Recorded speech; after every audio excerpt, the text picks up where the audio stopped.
जी के पास ऐसा व्यक्ति आया, गुरुदेव से बोलता है, महाराज कोई उपाय बताइए कि इन सब चीजों से हट जाऊं।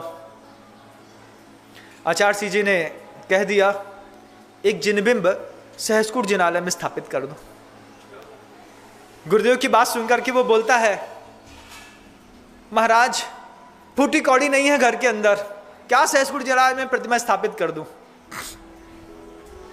गुरुदेव ने बहुत शालीनता से उसकी बात सुन ली और गुरुदेव बोलते हैं, कोई बात नहीं, कोई बात नहीं।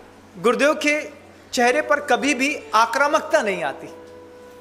गुरुदेव के जीवन का सूत्र है, वे हमेशा सहजता और सरलता में बात करते हैं, कितना भी विषादमय विषय हो।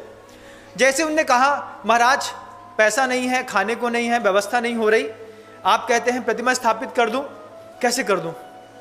गुरुदेव उसकी आक्रामकता को देख करके क्या शब्द में जवाब देते हैं। गुरुदेव कहते हैं, भैया मंदिर में बाद में प्रतिमा स्थापित करना, अच्छा जीवन जीना है तो सबसे पहले अपने मन में प्रतिमा स्थापित कर लो। तुम पैसा नहीं दे पा रहे, तुम जिनबिंब की स्थापना नहीं कर पा रहे हो, कोई बात नहीं, कोई बात नहीं, तुम्हारी पारिवारिक परिस्थितियां होंगी, लेकिन तुम अपने मन के अंदर तो जिनबिंब स्थापित कर सकते हो ना। मन के अंदर जिनबिंब स्थापित करने में क्या आपत्ति है। पहले मन की थोड़ी सफाई करनी पड़ती है। मन के अंदर जिनबिंब स्थापित करने के पहले एक वेदी शुद्धि का कार्यक्रम भी होता है, बंधुओं का भी सुना है। गुरुदेव कहते हैं, तुम मंदिर में प्रतिमा स्थापित कर पाओ या न कर पाओ, अपने मन की वेदी में प्रतिमा स्थापित कर लो। और ये ऐसा प्रायोगिक है बंधुओं, आप आंख बंद करके कल्पना कर लीजिए। बस दुनिया में आपने इतने सारे जिनबिंब देखे होंगे, आपको कोई एक जिनबिंब बहुत पसंद आया होगा।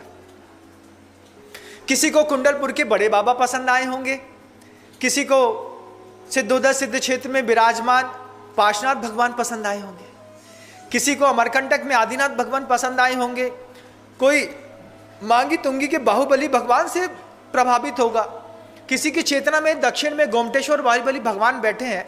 आप इसको प्रायोगिक करके देखिए, अगर आपको लगे कि आंख बंद करके मेरे जो आराध्य इष्ट जिनबिंब है, मैं उसकी प्रतिष्ठा अपने हृदय में बीच में कर रहा हूं, आप कल्पना कर लो एक बार, आपको अंदर से बहुत सुखद की अनुभूति होगी कि वे कुंडलपुर के बड़े बाबा कुंडलपुर में नहीं, मेरे हृदय में विराजमान है।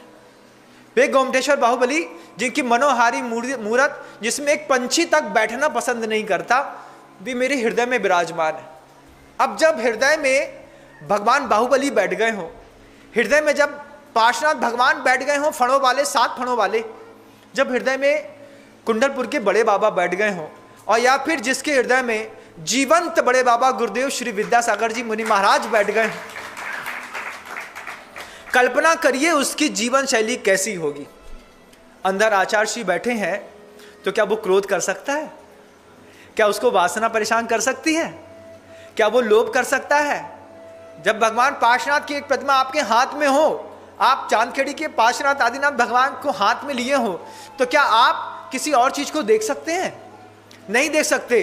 गुरुदेव इतना सटीक संबोधन देते हैं सामने वाले को, अगर मन के अंदर तुम सबसे पहले विराजमान करो अपने आराध्य देव को, और उनको आराध्य देव को विराजमान करने से पहले संकल्प लो वेदी शुद्धि का। क्या वेदी शुद्धि है? जीवन में कभी किसी का तिरस्कार नहीं करूंगा। छोटा सा संकेत दिया गुरुदेव ने, क्या? किसी का तिरस्कार नहीं करूंगा, क्योंकि उसने शुरुआत में ही कहा था, शरीर से परेशान, पत्नी से परेशान, फिर परिवार वालों से परेशान, उसके बाद समाज से परेशान हूं महाराज।